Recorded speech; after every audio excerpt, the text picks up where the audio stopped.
Hey everyone, and welcome to today's Explainer. Today we're diving into a beautiful piece of micro-storytelling titled The Little Act of Kindness. It is super brief, but wow, it packs a massive philosophical punch, really challenging how we measure the value of our everyday actions. So let me ask you something. Have you ever done a small favor for someone and just completely forgotten about it? You know what I mean. Holding the elevator door for a stranger, letting someone merge in front of you in heavy traffic, or just handing a drop pen back to a coworker. We do these things on absolute autopilot, right? The moment passes and our brains just kind of clear the cache. We move on with our day, our week, the rest of our lives. But here's the real question. Does the impact of that action actually disappear just because your memory of it did? Well, that exact dynamic is what our source material gets into today. All right, so this brings us to our original source material, which was originally written in Roman Urdu, basically the Urdu or Hindi language spelled out using the English alphabet. It's literally just a few short lines. No complex chapters, no crazy character arcs to follow. It's just this remarkably simple four-line text that gets passed around as a really poignant reminder of a timeless moral truth. And hey, even if you don't speak the language, don't worry. We're going to break down the profound little sequence of events hidden right inside these few words. Okay, let's just walk through the literal, rapid-fire events of this narrative. The story kicks off with a super simple premise. A child on the road gives water to a thirsty man. It's spontaneous, right? Almost effortless.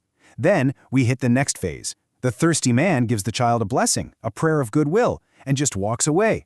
Boom, transaction completely finished. But then we hit this really fascinating twist of human nature. The child forgets. The kid just goes right back to playing, back to their life, and the memory of handing over that water completely evaporates from their mind.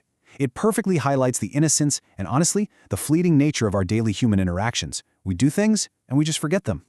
But then the text introduces this incredible contrast right after the child forgets. It continues by saying that with God, that tiny good deed remains safe. Just look at the stark difference here between human forgetfulness and divine permanence.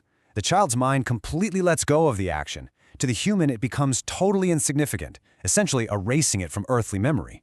But in the spiritual realm, that action is locked in, permanently. The lifespan of a good deed is absolutely not tied to our fragile ability to remember it.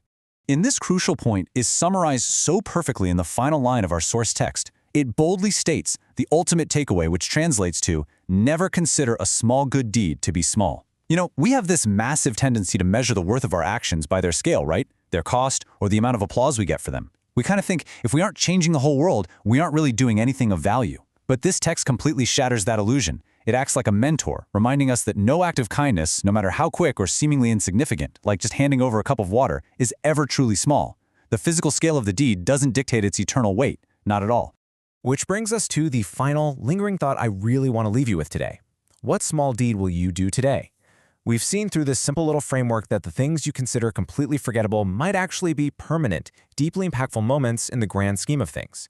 You absolutely do not need a grand stage or some massive budget to do something that matters. You literally just need the willingness to offer a little bit of water to the metaphorically thirsty people you pass by every single day.